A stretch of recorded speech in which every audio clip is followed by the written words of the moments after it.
সারা দেশের আন্দোলনের যে বিষয়গুলো এখানে আসা উচিত। আমাদের কাছে আমরা যেটা দেখলাম, অবজার্ভ করলাম, এখানে নির্বাচনের আগে বেশ কিছু গুরুত্বপূর্ণ ইনক্লুশন ছিল যেগুলো এখন নাই। যেমন এখানে যে প্রাচীর আছে, প্রাচীর ঘেঁষা যে তার কাটা আমাদের এই জাদুঘরের সীমানার, ওইখানে ফেলানির প্রতিকৃতি ছিল যেভাবে সীমান্তে ঝুলেছিল, ওইটাকে আমরা দেখছি না। এরপরে হচ্ছে মোদি বিরোধী আন্দোলনের কিছু ডকুমেন্টস ছিল, সেটাকে দেখছি না। বর্ডার কিলিং হয়েছে 500-র উপরে বিগত সময়ে, এটার যে কিছু ডকুমেন্ট ছিল এগুলোকে আমরা দেখছি না।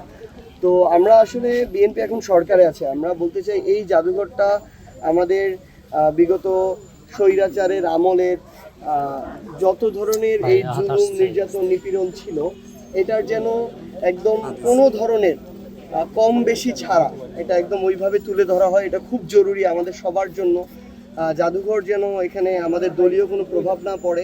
একই সাথে যে পরিচালনা পর্ষদ, এই জাদুঘরটা যেন একদম স্বায়ত্তশাসিত রাখা হয় এবং তাদেরকে নিয়ে পরিচালনা পর্ষদ করা হয় যারা সরাসরি, কোনো পরোক্ষ না, সরাসরি জুলাইয়ের পক্ষে যাদের অবস্থান ছিল, যারা রাজপথে নেমেছিল, যাদের স্টেটমেন্ট ছিল, তাদেরকে নিয়ে যেন এই পরিচালনা পর্ষদটা এবং এখানকার যে ম্যানেজমেন্টটা সাজানো হবে সেটা যেন সাজানো হয়। স্পেশালি যারা এখানে থাকবে আর কি, ধরেন এখানে প্রায় 200 জনের একটা জনশক্তি লাগবে এটার মেনটেনেন্সের জন্য ওইখানে। কারণ যদি মানে অন্যভাবে নিয়ে নেওয়া হয় তাহলে এমন কেউ থাকতে পারে যার কোনো অসৎ উদ্দেশ্য থাকতে পারে, সেটা আমাদের রক্ষা করা আমাদের দায়িত্ব।